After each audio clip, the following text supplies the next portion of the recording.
Hey, what's going on? I wanted to bring you a quarterly update and let you know what is going on with this bonkers housing market that we're in. There's a lot of negative stuff going on in the news, and you might read stuff on Facebook and social media. I am by far, as you know, not an economic expert, but I do follow a lot of experts, and I like digesting what they say and look at it from a ground level approach and see where we are. So I want to start by talking about 5 things today. If you're hanging there to the end, the last thing I'm going to talk about is what's going on with rates, and we'll talk a little bit about that. But housing supply. So is the market going to crash? Is it going to be a 2008?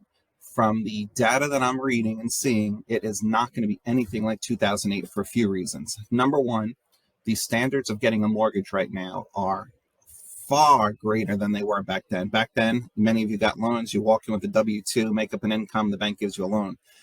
Right now, the underwriting standards are so strict that very few people are getting into these loans that really can't afford the house. Number two, is there's no such thing as these negative amortization or subprime loans that the banks are just giving away. Most of the credit scores right now for folks buying homes in the last 5-10 years are 700 and above. Back then, they were 600 and below for a lot of these loans. So you have higher credit people. You have more people with equity. People that have equity in their home, the market's going up and up and up, don't walk away from that equity. So with all this combination, we do not feel that the market's going to crash. We do feel it may become normal, right? The last 2 years with COVID, market is not normal. It's crazy. You have 100 people going to an open house on a Saturday and getting 10 offers, all for over asking. And that is not a normal market. We feel it's going to slow down a little bit to a normal market that you would see on any given time in a normal cycle. The other thing with housing is we are short about 1 to 2 million homes in the United States versus demand. There's a huge demand for housing, and there's not enough houses, which is also what's causing the rise in prices. A lot of markets, especially if you're within an hour or two of a major city, there's no housing available, and too many people want to buy homes. So with all these factors, again, we do not feel the market's going to crash. What do we think is going to happen in the future? Well, what's happening with me, and what you'll see on the news is they're going to say, oh, mortgage application volume is the lowest it's been since 2002.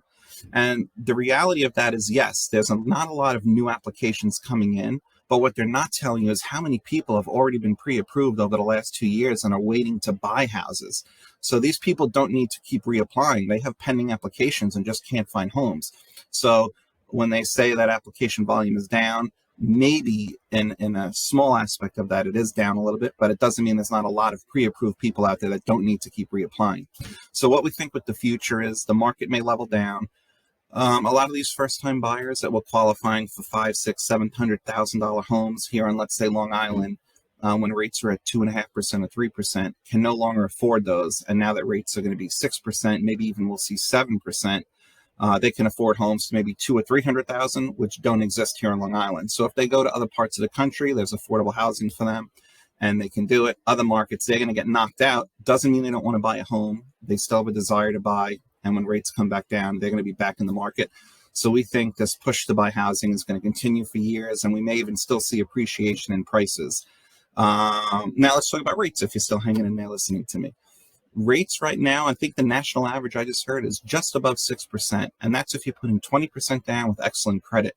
If you're buying investment homes or vacation homes, you could be looking at rates in the 7 with points.